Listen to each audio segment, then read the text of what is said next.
Iglesia Filadelfia JB. Perfecciona tu vida con la palabra de Dios. Con señales descendió el Espíritu Santo, su presencia cayó con poder de lo alto. Espíritu de Dios, como lluvia ven, con tu eterno amor, tú inundas mi ser. Espíritu de Dios, arde en mi interior, solo a ti clamaré, solo a ti clamaré.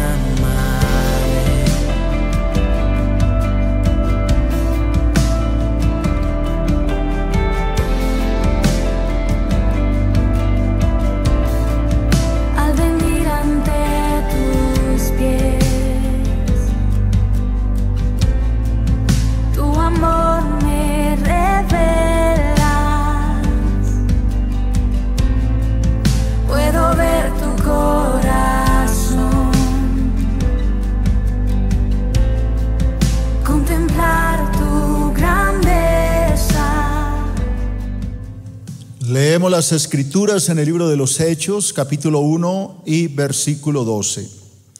Entonces volvieron a Jerusalén desde el monte que se llama de Olivar, el cual está cerca de Jerusalén, camino de un día de reposo, y entrados subieron al aposento alto, donde moraban Pedro, Jacobo, Juan, Andrés, Felipe, Tomás, Bartolomé, Mateo, Jacobo hijo de Alfeo, Simón el celote y Judas, hermano de Jacobo. Todos estos perseveraban unánimes en oración y ruego con las mujeres y con María, la madre de Jesús, y con sus hermanos. En aquellos días Pedro se levantó en medio de los hermanos, y los reunidos eran como 120 en número, y dijo: varones hermanos, era necesario que se cumpliese la escritura en que el Espíritu Santo habló antes por boca de David acerca de Judas, que fue guía de los que prendieron a Jesús, y era contado con nosotros y tenía parte en este ministerio. Judas, pues con el salario de su iniquidad adquirió un campo, y cayendo de cabeza se reventó por la mitad, y todas sus entrañas se derramaron. Y fue notorio a todos los habitantes de Jerusalén, de tal manera que aquel campo se llama en su propia lengua Aceldama, que quiere decir campo de sangre. Porque está escrito en el libro de los Salmos: sea hecha desierta su habitación, y no haya quien more en ella, y tome otro su oficio. Es necesario pues que de estos hombres que han estado con nosotros todo el tiempo en que el Señor Jesús entraba y salía entre nosotros, comenzando desde el bautismo de Juan hasta el día en que entre nosotros fue recibido arriba, uno se ha hecho testigo con nosotros de su resurrección. Señalaron a dos: a José, llamado Barsabás, que tenía por sobrenombre Justo, y a Matías. Orando dijeron: Señor, tú que conoces los corazones de todos, muestra cuál de estos dos has escogido, para que tome parte en este ministerio y apostolado, del cual cayó Judas por transgresión, para irse a su propio lugar. Les echaron suertes, y la suerte cayó sobre Matías, y fue contado con los 11 apóstoles. Amén. Vamos a orar, hermanos. Padre, damos gracias por esta palabra que nos regalas hoy. Con tu ayuda, hoy vamos a terminar este estudio, vamos a entenderlo, y la otra semana continuaremos con un nuevo estudio sobre este precioso libro. Dejamos en tus manos este tema. Pedimos que tú nos hables hoy en el nombre de Cristo Jesús. Amén y amén. Bueno, hace 8 días estuvimos hablando acerca de este pasaje, de este tema, y tratamos 2 puntos. El primero, hablamos de los secretos del aposento alto y dijimos que los 3 secretos que practicó la iglesia del primer siglo fueron: primero, la perseverancia, ¿recuerdan? Segundo, la unidad, y tercero, la oración. La palabra dice: perseveraban unánimes en oración y ruego con las mujeres, con María la madre de Jesús y con sus hermanos.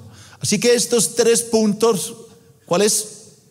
Perseverancia, unidad y oración, fueron básicos para que el Espíritu Santo viniera sobre la iglesia primitiva. Así que si estos 3 puntos o 3 secretos fueron puestos en práctica para la venida del Espíritu Santo, pues cuánto más nosotros hoy necesitamos poner en práctica estos 3 puntos para que venga esa unción a nuestras vidas. ¿Quiénes quieren la unción? El problema es que no todo el mundo es perseverante, ni mantiene la unidad, y mucho menos la oración. Entonces hay que poner en práctica para que la unidad, para que el Espíritu Santo se pueda manifestar. Segundo, hablé de las verdades reveladas sobre María. Yo le dije, más me demoro yo en tocar ese tema que empezar a escribir. Y efectivo, empezó la gente a quejarse. Pero ¿qué hacemos, hermano? ¿Cómo hacemos para darle gusto a la gente y no darle gusto a la palabra de Dios como está escrita? La palabra de Dios está escrita y hay que enseñarla como es, hermano. Y no podemos acomodarnos a lo que quiere oír el hombre, sino a lo que el Espíritu Santo le quiere decir al hombre, que es diferente. Amén. Así que toqué algunos puntos. El primero, dije que los discípulos no le oraban a María, sino que oraban con María, que es algo muy diferente. ¿Y a quién le oraban? A Dios. Ellos no le estaban orando a María, oraban con María a Dios. Eso yo ya lo enseñé, así que no voy a leer estos versículos porque esto ya lo enseñé. Segundo, María es llamada la madre de Jesús. Dice, estaban reunidos con María, la madre de Jesús, pero nunca la madre de Dios. También hablé de eso. Tercero, hablamos que María era virgen, porque la palabra dice que ella nació, tuvo a su hijo siendo virgen, concibió del Espíritu Santo, pero su virginidad no fue perpetua, porque después ella conoció a su marido, dice la palabra, y tuvo hijos. Eso lo enseñamos a través de San Marcos capítulo 6, versículo 3. Como estos temas, vuelvo y le digo, son espinosos, no voy a abundar más ahí. Los que quieran escuchar el mensaje, pues está grabado ahí en la página de la iglesia. Hoy voy a ir al tercer punto de este estudio que he titulado El campo de sangre. Tercero, el número Romanos, el campo de sangre. Lea conmigo esto. Pedro, el apóstol, recordó y entendió las revelaciones de los profetas acerca de Judas cuando estaba en el aposento alto. Así que Pedro está reunido con estos 120.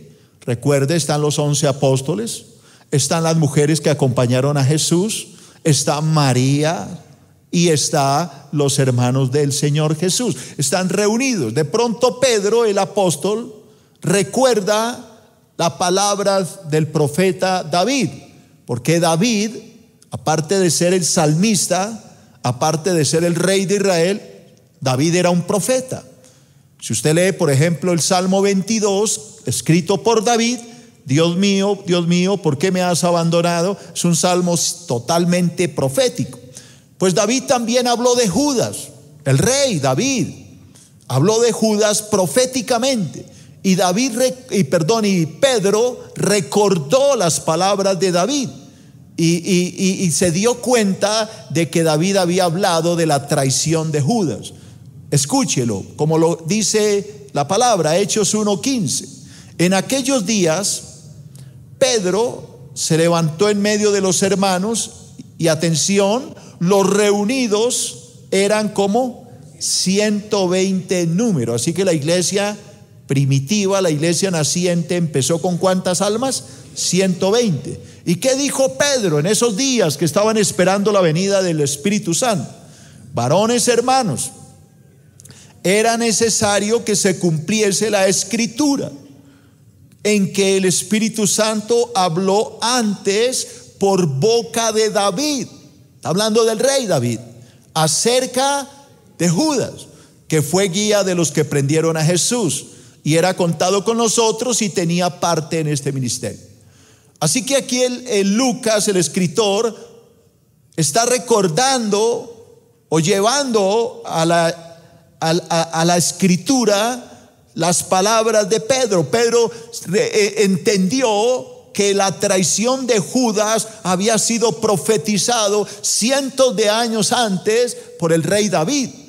Y basado en esto, entonces Pedro dijo que era necesario que la escritura se cumpliera. Todo lo que escribieron los profetas se cumplió al pie de la letra. Si ustedes, por ejemplo, leen al profeta Isaías escribió el capítulo 53, que es un pasaje 100% profético que habla de la muerte de Jesús. Dios mío, dice despreciado y desechado entre los hombres, varón de dolores, experimentado en quebranto. ¿De qué está hablando Isaías? De Cristo. Y él lo está profetizando por lo menos unos 650 años antes de Cristo. Así que David también escribió cientos de años antes acerca de Judas. ¿Cómo lo escribió? Pues usted en la casa lee el Salmo de David. Voy a leer solo el versículo donde David habla de Judas. En el Salmo 41 y versículo 9, David, que escribió este salmo, habla de Judas de esta manera: aún el hombre de mi paz, en quien yo confiaba, el que de mi pan comía, alzó contra mí el calcañar. ¿De qué está hablando David? David está hablando en el Espíritu, como si fuera Jesús el que habla por boca de David. Ustedes tal vez recordarán cuando están en la última cena, le preguntan al Señor, le mandan a preguntar porque no se atrevieron por medio de Juan el apóstol, le mandan a preguntar, pregúntele al Señor que quién es el que lo va a traicionar. Y el Señor dijo: el que mete la mano en mi plato, ese me va a traicionar. ¿Por qué Cristo usó esa palabra, el que mete la mano en mi plato? Porque Cristo quería, Jesús, que los apóstoles recordaran las palabras del rey David, que es también un profeta. Escuche las palabras de David y únalas a las palabras de Jesús. Por favor, proyéctame el versículo nuevamente. Salmo 41:9. Mire lo que escribió David, como si Cristo hablara ahí. Aún el hombre de mi paz. ¿Qué quiere decir esto? El hombre en quien yo confiaba, el hombre en que yo tenía la certeza de que era uno de mis escogidos. Ese hombre en quien yo confiaba y el que de mi pan comía, el que metía la mano en mi plato, este alzó contra mí el calcañar, me traicionó, me vendió. Y eso fue exactamente lo que hizo ¿quién? Judas. Lea conmigo. Aunque Judas era apóstol y tenía parte en el ministerio del Señor Jesús, aún así lo traicionó por su propia y deliberada decisión. A ver, algunas personas dicen, pero es que David fue creado para traicionar a Jesús. No, eso no es así. David traicionó a Jesús porque quiso hacerlo. Perdón, Judas, no porque él fue creado para traicionarlo, sino porque lo hizo voluntariamente. Dios no lo creó con el propósito de que Judas traicionara a Jesús. Lo hizo voluntariamente. ¿Ustedes por qué están hoy aquí? ¿Obligados? Están voluntariamente. De pronto habían podido quedarse en la casa a ver televisión, qué sé yo, pero vinieron. Dios no obliga a nadie, hermano. Dios no presiona a nadie para que crea en Él. Y mucho menos va a presionar a alguien para que lo traicione.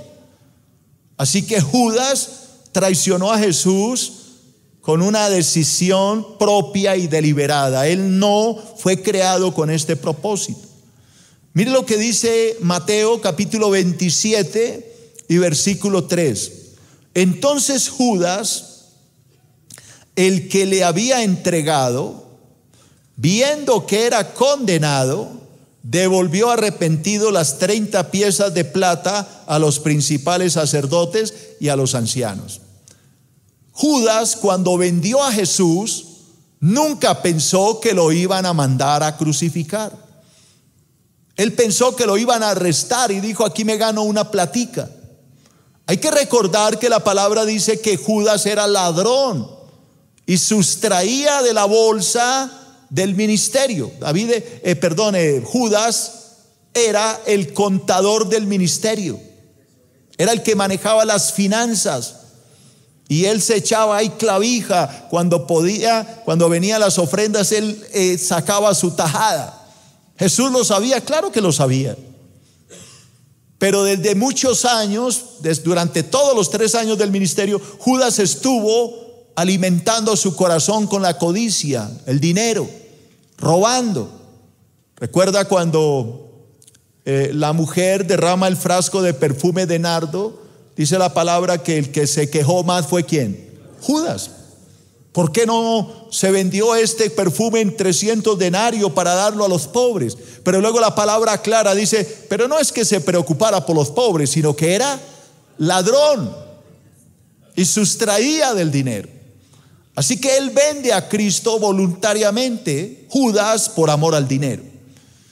Cuando él ve que Cristo es entregado a la muerte, que Jesús es condenado a la cruz, se arrepiente, pero ya era que tarde. Va y devuelve las monedas y después va y se suicida. Dice, devolvió arrepentido las 30 piezas de plata a los principales sacerdotes y a los ancianos, diciendo, él mismo lo dice, yo he pecado entregando sangre inocente. Judas sabía que Jesús era inocente, pero sin embargo lo vendió. Mas ellos dijeron, ¿qué nos importa a nosotros? Allá tú. Y arrojando las piezas de plata en el templo, salió y fue y se ahorcó. Le quitó la vida. Los principales sacerdotes, tomando las piezas de plata, dijeron, no es lícito echarlas en el tesoro de las ofrendas porque es precio de sangre. Y después de consultar, compraron. Los sacerdotes fueron los que compraron el campo del alfarero para sepultura de los extranjeros, por lo cual aquel campo se le llama hoy en día, el día de hoy, campo de sangre. Así se cumplió, repita, se cumplió lo dicho por el profeta Jeremías, cuando dijo, tomaron las 30 piezas de plata, precio del apreciado según precio puesto por los hijos de Israel, y las dieron para el campo del alfarero como me ordenó el Señor. Así que la palabra de Dios ya había ordenado por medio del profeta Jeremías que con esa plata se iba a comprar un campo. Hermano, la profecía de Dios es perfecta y los judíos la cumplieron al pie de la letra, matando a Jesús. No hay, lea conmigo, no hay ninguna contradicción entre la narración de Mateo y la de Lucas. Las dos narraciones se complementan. ¿A qué me refiero? Vamos a leerlo y ya lo explico. Hechos 1:18. Este Judas, con el salario de su iniquidad adquirió un campo y cayendo de cabeza se reventó por la mitad y todas sus entrañas se derramaron. Los críticos, porque en la teología sí que hay críticos. Hay hombres que estudian la Biblia solo para criticarla y para contradecirla y para buscarle cualquier cosa para crear contienda, que se llama la alta crítica. Muchos de estos pensadores dicen que aquí hay una contradicción, porque en Lucas 1 se nos dice que Judas compró el campo y cayendo de cabeza se reventó, mientras que en Mateo 27 nos dice que Judas devolvió las monedas y que los que compraron el campo fueron los sacerdotes. Y entonces dicen que la palabra tiene desacuerdos, Pero no es así. ¿Cómo entender entonces esto? Mateo se complementa con el mensaje de Lucas, no se contradicen, son complementarios. Es por eso que cuando uno lee la palabra, uno debe buscar los pasajes relacionados para poder entender la profundidad de la palabra. Pero la palabra nunca se contradice. ¿Cómo entenderlo entonces? De esta manera, léalo conmigo. Cuando Judas se ahorcó, devuelve las monedas porque está arrepentido y va y se ahorca. La palabra no nos dice, pero lo más seguro es que la cuerda con la que se ahorcó se rompió. Parece ser que se ahorcó en una ladera, tal vez el árbol estaba a la orilla de un abismo, no sé, pero la palabra no nos dice, pero lo que la palabra sí me dice es que se reventó contra el piso el cuerpo de Judas. Así que para reventarse contra el piso, pues póngale un poquito de lógica. ¿Qué tuvo que reventarse? Pues el lazo, hermano, porque si no se revienta el lazo, no se había reventado Judas. Entonces lo más lógico es que la cuerda con la que se ahorcó se rompió y su cuerpo cayó con fuerza a la tierra y se reventó. Eso es lo que dice la Escritura. Con el dinero, las 30 monedas de plata, con el dinero de la traición, los principales sacerdotes compraron dicho campo para sepultura de los extranjeros. Así que obviamente no lo compró Judas, sino que el que compró el campo fueron los sacerdotes, pero con el dinero de Pedro, de Judas, con el cual había traicionado al Señor. Fue el dinero de la traición el que se usó para la compra del campo, pero no necesariamente fue Judas a hacer el negocio. Así que los críticos, los de la alta crítica, buscan cualquier pretexto, vuelvo y repito, para encontrarles defectos a la palabra. Judas sube, se ahorca, la cuerda se rompe, cae al abismo, se revienta. Pero antes de esto él ya había llevado el dinero a los sacerdotes. Así que los sacerdotes toman el dinero. ¿Pero de quién era el dinero realmente?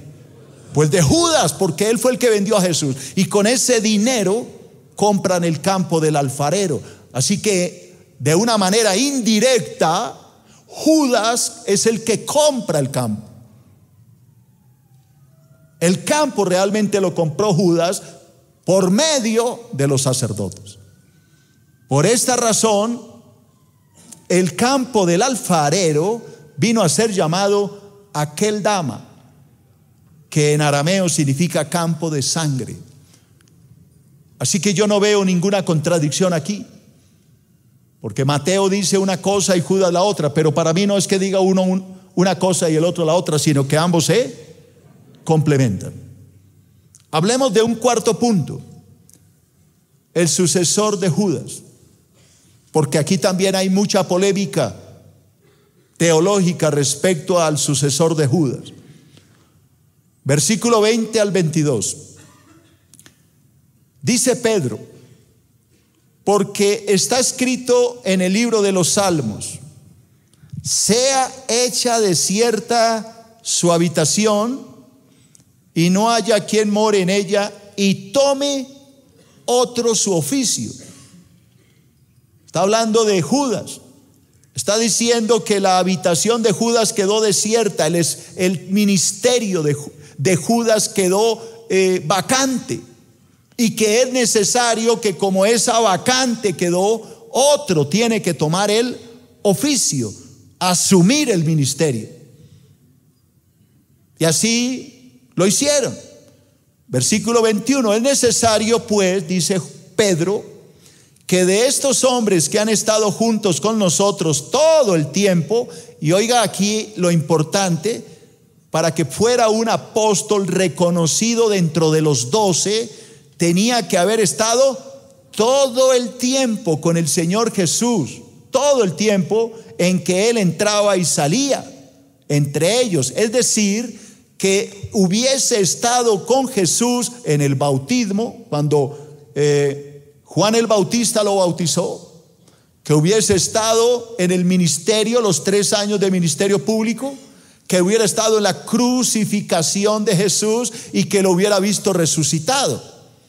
Esas eran las credenciales necesarias para que pudiera ser un apóstol dentro de esos 12 escogidos. De lo contrario no se podía.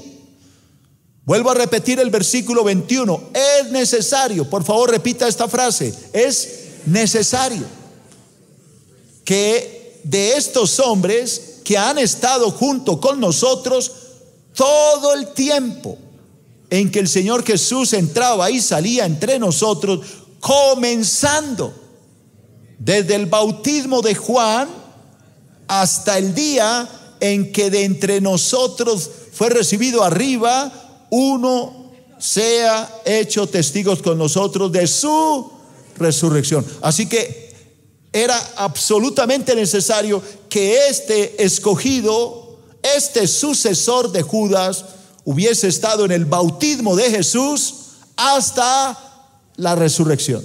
De lo contrario no servía. Lea conmigo. El apóstol Pedro entendió que debido a la muerte de Judas, alguien debía ser designado en su reemplazo. La persona designada para este ministerio tenía que cumplir 2 requisitos. 2 mínimo. Primero, tenía que haber acompañado al Señor Jesús durante los 3 años de ministerio público. Y segundo, tenía que haber sido testigo de la resurrección del Señor. Ustedes recordarán que el Señor se le apareció no solo a los apóstoles, sino que se le apareció a más de 500 personas, dice la palabra. Así que estos 2 requisitos eran básicos para que pudiera hacer parte del colegio apostólico de los 12. ¿Por qué era necesario hacerlo? Porque dentro de pocos días iba a venir el Espíritu Santo y se iba a dar comienzo a la iglesia primitiva, a la iglesia naciente. No podía nacer la iglesia si no estaban completos los 12. Ahora, hay que recordar que en el libro de Apocalipsis, que para esta época aún no se había escrito, se escribió después, el apóstol Juan describe que en la ciudad celestial, la nueva Jerusalén, en el capítulo 21 y 22, usted lo puede leer en su casa del libro de Apocalipsis, esta ciudad celestial tiene 12 puertas. 3 puertas al oriente, 3 al occidente, 3 al norte y 3 al sur. Cada una de estas puertas tiene un nombre de uno de los hijos de Israel, de Jacob. Jacob tuvo 12 hijos que son las 12 tribus de Israel. Pero el apóstol Juan también vio en la ciudad celestial 12 columnas, cimientos que sostienen esta ciudad celestial, y cada una de estas columnas tiene el nombre de uno de los apóstoles. Y él describe que son 12 columnas, no 11. Así que dejar 11 apóstoles era un error, porque destruía la figura de las 12 tribus de Israel y de las 12 columnas de la iglesia celestial. Así que por eso, antes de que naciera la iglesia, era necesario primero colocar la columna faltante y completar las 12 columnas. Imagínese un edificio, hermano. Suponga usted un edificio. El edificio se planea para tener 100 pisos. Y para sostener 100 pisos, los ingenieros calculan que se necesitan 12 megacolumnas que van a sostener ese edificio. Entonces, el día de la inauguración, el día en que nace el edificio, que se inaugura, se supone que todas las columnas tienen que estar ahí. Y no que se inaugura el edificio, se le da la vida al edificio y después dice, pero nos falta poner una columna. Entonces, qué pena, espere, hacemos un hueco y metemos la última. Tenía que primero poner las columnas para poder levantar el edificio, que es la iglesia del Señor Jesucristo. Primero la base y luego el edificio. ¿Alguien me está entendiendo? Es por eso que la palabra dice que nosotros, la iglesia, estamos siendo edificados sobre el fundamento de los apóstoles y profetas. No podían ser 11, tenían que ser obligatoriamente, ¿cuántos? 12. Porque es que a Judas lo han condenado por haber hecho esto y le han dado juguete. Adivine quiénes.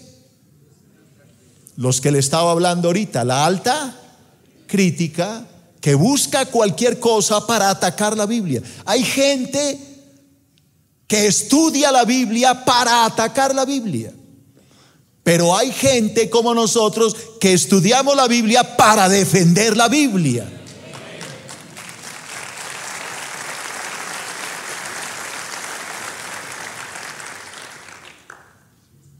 Dos candidatos cumplían estos dos requisitos: José, por sobrenombre Justo, y Matías. Estos dos varones habían estado con Jesús desde que se bautizó hasta que resucitó de entre los muertos. Estos dos cumplían esa misión, nadie más. Ninguno de los 120, ni siquiera los hermanos de Jesús, porque recuerde que los hermanos de Jesús no creían en él. Ninguno de ellos estuvo todo el tiempo, solo dos, Justo y Matías. Léalo conmigo, Hechos 1, 23 al 26.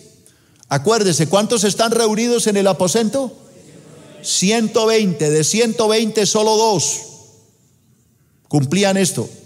Y señalaron a dos, a José, llamado Barsabás, que tenía por sobrenombre Justo, y a Matías. Ninguno otro de los 120, obviamente aparte de los 11 apóstoles, pero ninguno otro cumplía esto. Y orando, ojo, ¿qué hicieron? Orar, hermano. Así que no fue a la loca. Me gusta este Matías porque no sé, está como más pinta de apóstol. Sino que primero, ¿qué? Oraron.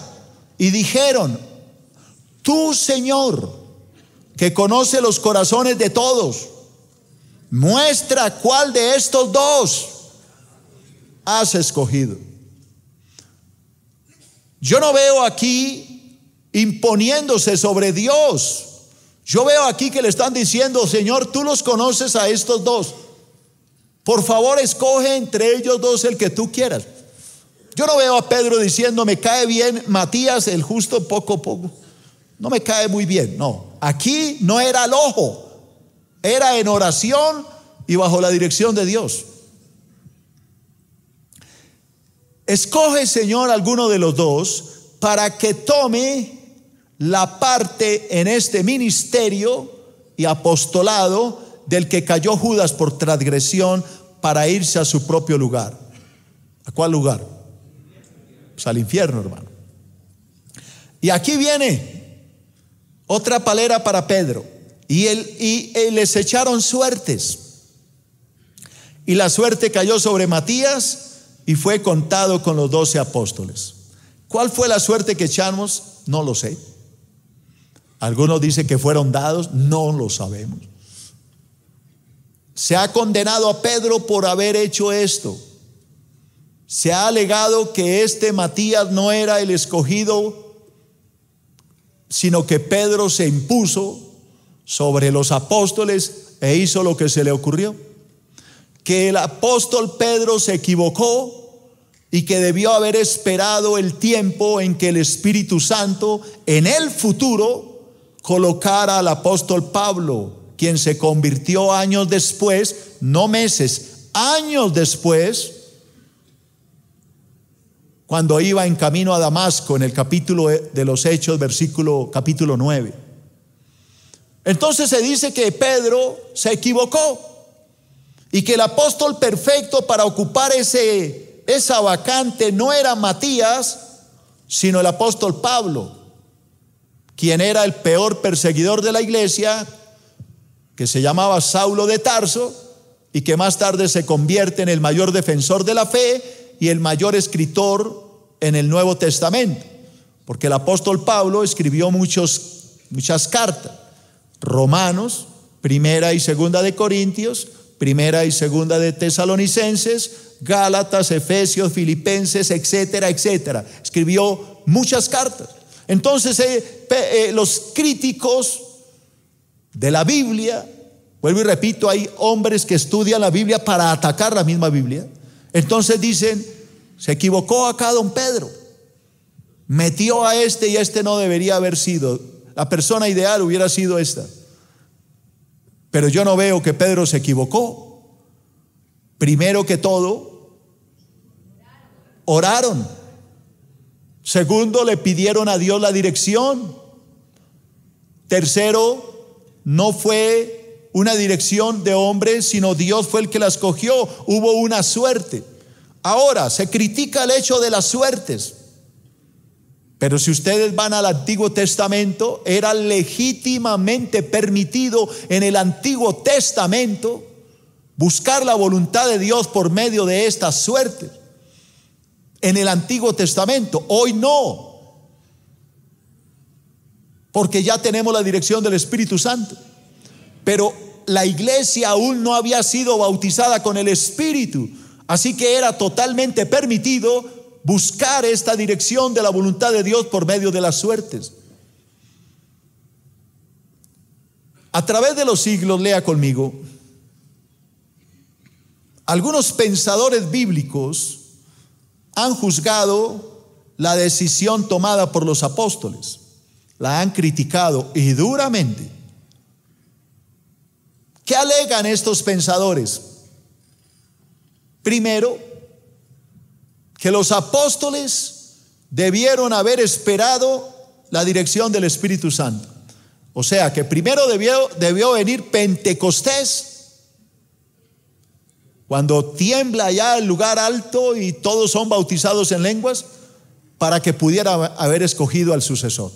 Ese es el primero de las críticas que se da al apóstol Pedro. Segundo, que los apóstoles no debieron echar suertes para escoger al sucesor de Judas, que estuvo muy mal. Como diciendo, bueno, el que saque 7 queda. Entonces Justo echó y sacó 6 y el otro sacó 7. No sabemos cómo fueron las suertes, no sabemos. O de pronto la de los palillitos, ¿no? Que saque el palito más largo, ese es. ¿Cómo sé? No lo sé, hermano. Pero la palabra dice que fue por una suerte de Dios la que decidió cuál era la voluntad del Señor. Y tercero, alegan que la persona para este ministerio no era Matías, sino el apóstol Pablo, que había sido ideal, que era el perfecto para ese ministerio. La pregunta es: ¿Pablo estuvo en el bautismo de Jesús? No. ¿Pablo estuvo en la resurrección de Jesús? Tampoco. Entonces, ¿cómo se convirtió en apóstol? Cuando perseguía a la iglesia del Señor en camino a Damasco. Es más, en el libro de los Hechos, en el capítulo 7, este Pablo, que antes se llamaba Saulo, cuando se convierte a Cristo, la Biblia le da otro nombre para diferenciarlo del perseguidor al apóstol. Allá tenemos en el capítulo 7 a Saulo, a este joven, aplaudiendo el martirio de Esteban, Cuando lo apedreaban y moría a pedradas, dice que estaba este joven Saulo guardándole la ropa a los verdugos que mataron a Esteban a piedra. Y ahí estaba Saulo, o el mismo Pablo, digámoslo así, dando un aplauso. Qué bueno que mataron a Esteban. Pero en el capítulo 9 del libro de los Hechos, este Saulo va a destruir la iglesia, lleva cartas de los sacerdotes para prender a otros cristianos, y ahí es cuando el Señor lo toma, se le aparece en gloria, y Saulo es cambiado en un nuevo hombre que después es conocido como el apóstol Pablo. La palabra dice que cae una luz tan grande, más fuerte que el sol, y Saulo de Tarso cae al piso. La gente que iba con él, soldados armados que iban a matar a cristianos, algo parecido a lo que está pasando ahorita ya en Siria, en Irak, en Irán, en estos países, matando gente. Así era la vida de Saulo de Tarso, hasta que esa luz cae sobre él, y él al caer al piso oye una voz que le dice: Saulo, Saulo, ¿por qué me persigues? Cuando él oye esta voz, pregunta: ¿quién es? ¿O quién eres? ¿A quién estoy persiguiendo? Y él le dice: yo soy Jesús, a quien tú persigues. Dura cosa te es dar coces contra el aguijón. Y él temblando dice: Señor, ¿y qué quieres que haga? Entra ya a Damasco, quédate allá hasta que yo envíe el mensaje que quiero que hagas. Y allá entra. Señor llama a otro hombre, Ananías, lo envía a la casa donde está hospedado y ciego por la visión Saulo de Tarso, y allá entra y recobra la vista. Matías fue enviado por Jesús y le dice: hermano Saulo, el Señor te da la vista nuevamente, me envió para enviarte este mensaje, y le da el mensaje, y ahí empieza el ministerio del apóstol Pablo.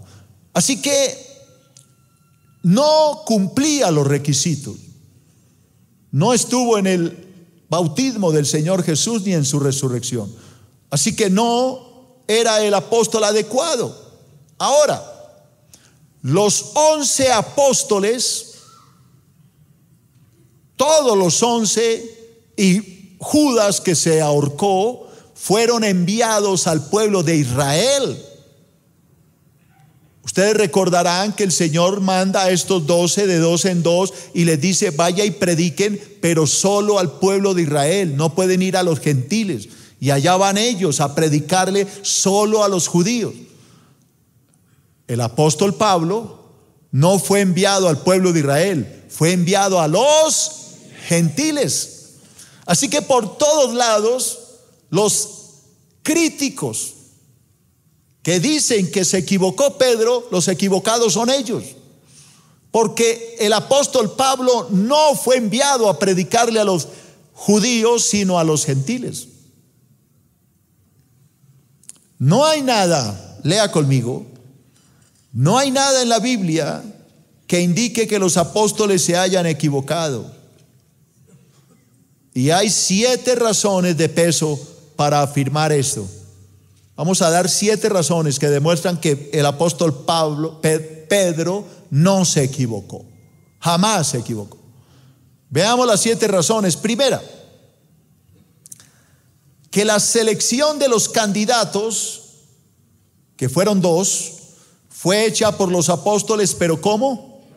En oración, no fue allá la loca. Pusieron a orar primero.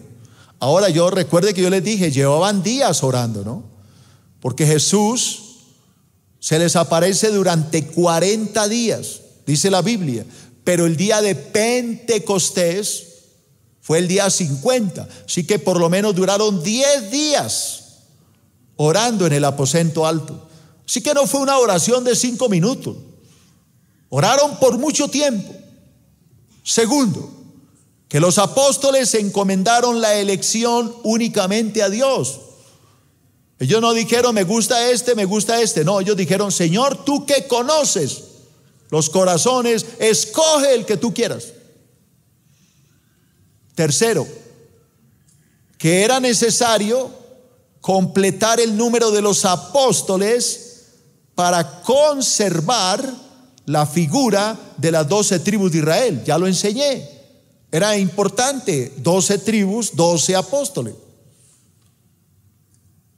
Cuarto, que las columnas de la iglesia debían estar completas para la venida del Espíritu Santo. También se lo expliqué, lo del edificio. Tú no puedes levantar un edificio, inaugurar el edificio y después construir la otra columna. Primero construye las columnas, levantas el edificio y lo inauguras. ¿Alguien me entendió? Quinto, que echar suertes era un método aprobado por Dios en el Antiguo Testamento para discernir su santa voluntad. Dios lo permitía en la palabra y hay muchos ejemplos en el Antiguo Testamento. Sexto, que Pablo no cumplía los requisitos mencionados por el apóstol Pedro. ¿Cuáles requisitos? Pablo no estuvo cuando Jesús fue bautizado, ni tampoco cuando Jesús resucitó. Y séptimo, que Pablo fue llamado por el Señor Jesús para ser apóstol a los gentiles y no a los judíos. Así que, hermanos, todos estos argumentos demuestran que el apóstol Pedro no se equivocó al llamar a la escogencia del sucesor de Judas, y que vino a ser Matías, que vino a ser uno de los 12. Todo parece indicar, hermano, que la elección de Matías fue aprobada por Dios, porque hubo una suerte y Dios dijo: ahora me voy a ir al Antiguo Testamento. Y mire lo que dice la palabra en el Antiguo Testamento, en el libro de Proverbios, capítulo 16, versículo 33. Oiga lo que dice la palabra en el Antiguo Testamento: la suerte se echa en el regazo, mas de Jehová es la decisión de ella. Voy a decírselo en palabras que lo entienda. Las balotas se echan en la bolsa, pero la ganadora la escoge Dios. Usted ha visto, ¿no? Que echan la bolsa, las peloticas, y entonces empiezan a sacar. La ganadora es la roja. Hay 5 blancas y una roja. Pongámoslas 7, 6 blancas y una roja. El que saque la roja es la ganadora, y empiezan a sacar blanca, baila, hasta que ¡pum! ¿Quién da la suerte? Dios, hermano. Hay un dicho popular, no está en la Biblia, no me diga que cuál es el versículo. Lo que es para uno es para uno. Efesios 3, no, mentira, eso no está. Uno dice así o no, lo que es para uno es para uno, así que ¿cuál es el afán? Lo que Dios le tiene destinado, hermano, así todo el mundo lo quiera, si Dios lo tiene destinado para usted, nadie se lo va a quitar, porque Dios se lo tiene destinado. Punto. Así que, joven, no se desespere tanto por la muchacha. Si es para usted, es para usted. Eso no hay necesidad de mandarle chocolatina tamaño ladrillo, no, mándele una jet chiquitica y con eso tiene. Si es para usted, se conforma con eso. Y si no, de pronto lo va a querer es por la chocolatina, no porque lo quiera usted. La suerte, repítalo allá por favor, mis ingenieros. Léalo otra vez y entiéndalo. La suerte se echa en el regazo, mas de Jehová es la decisión de ella. Eso fue lo que hicieron. ¿Cuál fue la suerte? Yo no lo sé. Pudo haber sido la bolsa y 2 balotas, no lo sé. Pudo haber sido el que saque el mamoncillo maduro. No sé cómo lo hicieron, pero algo parecido fue. Y Dios dijo, es Matías el escogido. Es importante, queridos, tener en cuenta, y con esto acabo de destruir el argumento de la alta crítica, de los críticos que atacan la Biblia. Es importante, ojo, tener en cuenta que a partir de ese momento, Matías fue contado como uno de los 12 apóstoles.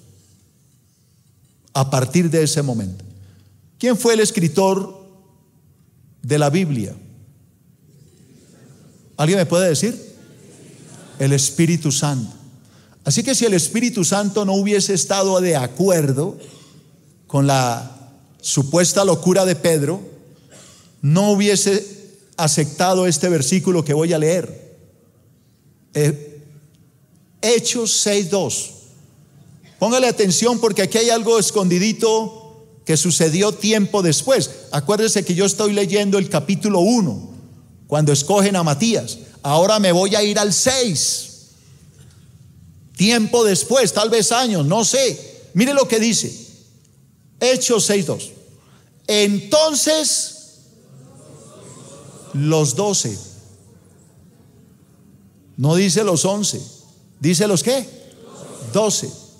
Ahora, si ustedes observaron en el capítulo 1, cuando dice estaban reunidos en el aposento alto los 11.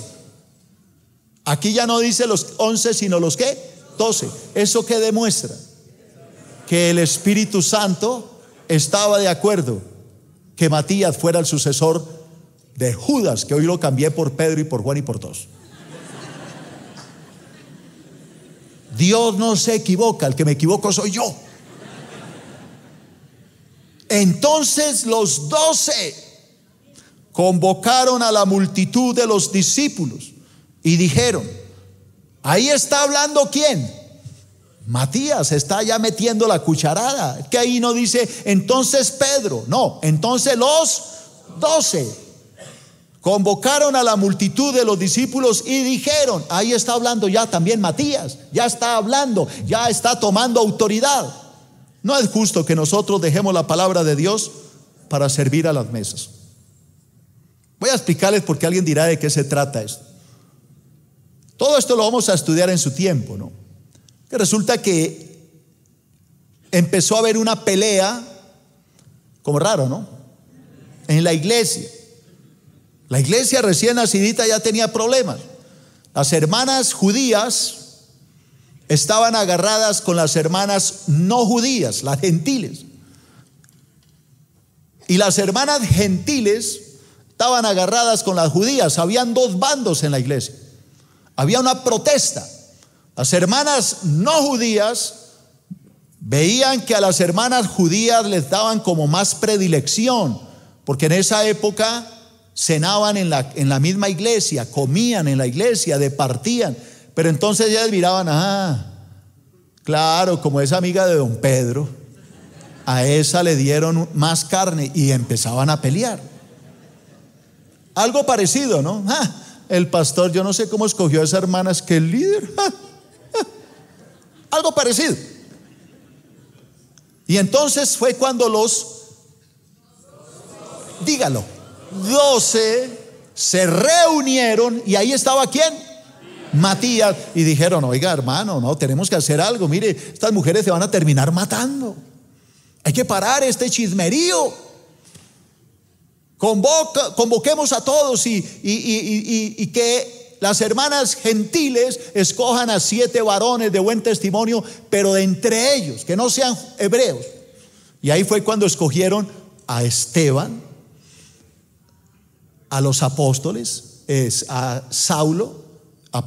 Bernabé, a Saulo, y escogieron los primeros diáconos de la iglesia. Ahí fue cuando nacieron los primeros ujieres de la iglesia. Entre esos estaba Esteban, dice la palabra, un varón poderoso, lleno del Espíritu. Y este Esteban vino a convertirse, Saulo no estaba ahí, Saulo es más adelante. Este Esteban vino a convertirse en el primer mártir de la fe. Y ahí nacieron el diaconado, los primeros ujieres que servían a las mesas. Y dice, y nosotros nos dedicaremos a la palabra para que ellos sirvan a las mesas, para que la pelea no sea contra nosotros, sino contra ellos. Y así fue que se acabó este problema. Hermano, la conclusión de todo esto es que era absolutamente necesario para el nacimiento de la iglesia primitiva la escogencia de Matías. No podía venir el Espíritu Santo, como vamos a enseñar la semana que viene. Vamos a hablar de el nacimiento de la iglesia. No podía suceder ese nacimiento si no estaba completo el colegio apostólico. Esos 12 eran básicos. Ahora aplíquelo a su vida. ¿Qué fue lo que trajo realmente la venida del Espíritu Santo? Que este grupo era perseverante. Era un grupo ¿qué? Unido, y era un grupo que oraba, estaba completo. Entonces, aplique eso a su vida. Los que tanto anhelan la venida del Espíritu Santo a sus hogares, primero que todos sean ¿qué? Perseverantes. Oren y sigan orando. Lo segundo, manténganse en ¿qué? Unidos. Y por último, mantengan una vida ¿de qué? De oración. Esto fue lo que hizo que el derramamiento del Espíritu Santo viniera con tal poder y diera origen al nacimiento de la iglesia. Siempre que hay divisiones, hay problemas. Mire que cuando se dividió la iglesia, aquí en el capítulo que acabo de leer, el capítulo 6, empezaron los problemas, los celos, las envidias. Fue cuando fue necesario escoger estos primeros diáconos, donde estaba Bernabé, el que vino a ser compañero del apóstol Pablo, donde estaba Lucio, ahí había un Lucio, ¿sí o no? Y donde estaba Esteban, y donde estaban otros varones de Dios. Allá nació esta unidad de la iglesia, porque el demonio siempre va a tratar de destruir la unidad. Cuando el diablo logra destruir la unidad familiar, ha acabado con un hogar. Es necesario mantener ¿la qué? La unidad. El diablo va a buscar la forma de tratar de separarnos, de dividirnos y de que nos separemos. Esa es la tarea de Satanás. Pero la tarea del Espíritu Santo es que nosotros nos mantengamos ¿qué? Unidos. Así que, hermano, si tú tienes allá a tu esposita, tómala de la mano, mantente unido a ella. Si tú tienes a tus hijos, lo mismo, y no permitamos que el diablo divida o destruya nuestro hogar. Que el Señor Dios Todopoderoso nos enseñe a mantener la unidad del Espíritu. Amén. Recuerda que puedes seguirnos en las redes sociales a través de Facebook, Twitter y en nuestro canal de YouTube. Búscanos como Iglesia Filadelfia JB.